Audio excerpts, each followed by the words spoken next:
All right, Coach, congrats. First game of the American Conference season. Always a battle against Wichita State. Give me your thoughts on the win.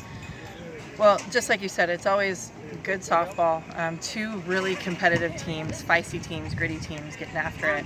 And I just like how we came out very aggressive, straight from the gate, straight out the gate. So first pitch on, we were ready to roll. Sarah Willis, magnificent. Just made the one pitch to Barnard, which really give her credit. That was a really good pitch. She just did a nice job. Outside of that, shut down a really dynamic offense. What was working for her? What I believe was working for her was being able to throw both sides of the plate. She utilized up and down and her off speed. That's always deadly. Teams know that she throws it. She gave up one hit on the changeup tonight.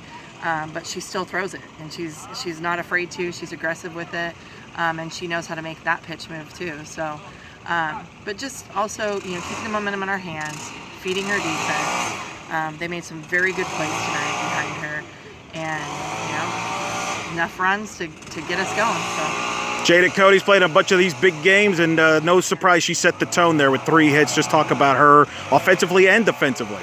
Yeah, well, we've been facing tough pitching here, every game, and people know Jada Cody now. So the biggest thing for her is, letting the game come to her a little bit, and she really did a great job of that tonight. I thought all of her at bat, she had great intent and stuck to her approach, and that's the biggest thing that she's been working on since last weekend. Really honing in on that for this weekend and for conference. And Aubrey delivering her first game as an American Conference. No 2 hits, got a couple of runs batted in for a freshman there. Yeah, big time. She's a big time player in big time moments. And I bet you she's only thinking about her last at bat when she left Jada on at second. Like, that's just who she is like, I'm going to get better. I got that ball. And so that's what's so cool about Aubrey is it's like on to the next pitch. Whether she, did something awesome or didn't get it to go our way. And so she's a competitor. I don't think you can't tell her she's a freshman. She won't believe you. So that's what's so cool about her. Defensively, Jazz turning that double play with McKinney.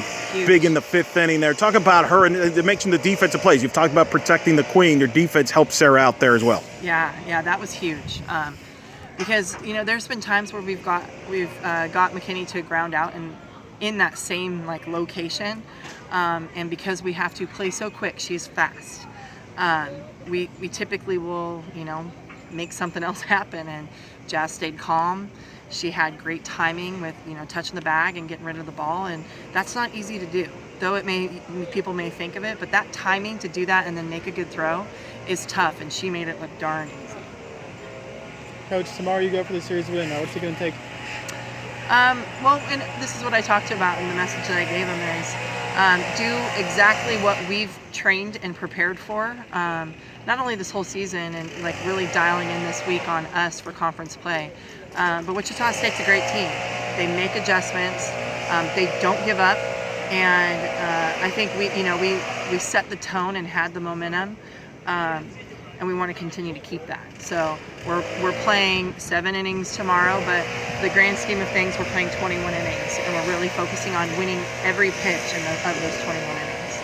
Another lively crowd on this Friday night. It's expected to be a sellout crowd tomorrow on Saturday. I noticed after the game, you all went to the outfield, acknowledged the fans out there at the outfield. Just talk about the fans and the acknowledgement there in the outfield in particular. Yeah, well, first and foremost, the atmosphere here with Night Nation, and when they pack the house, it's just awesome. And to see, they cheer to them and acknowledge them after the game. And then the left field lounge is just, it's a lot of who we are, in the dugout, and how passionate they are about the team and the game.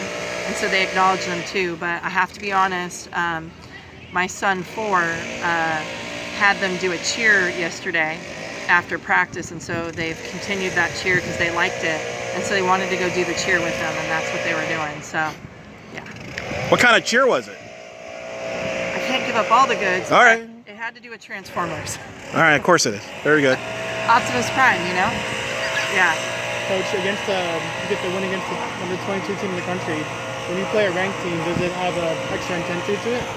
Well, I would like to say yes, but I feel like every game we've played this year has been a ranked team. Yeah. And so I think now, and that was the intent of setting up the schedule the way we did, and that's what the message that I told them. With a little bit of help of an archive friend of mine, I asked, okay, what's the RPI and the rankings and the strength of schedule across sports and across the nation, and our team is leading the pack in that. And when I say that, we're playing the best. We want to continue to push this thing forward. We have a goal in mind for this year. My vision with the program moving forward, we're going to go into the next conference and we're going to be ready to roll. And so I said, not only are we representing our softball program, but we're representing the athletic department and the institution. And they've done a darn good job of it. With the schedule that we've had, being able to say we have a winning record still after the schedule that we had, the road games, the times of the games. I mean, you would think like I didn't like them by scheduling the way I did, but it was all about preparing them for conference and the end of season.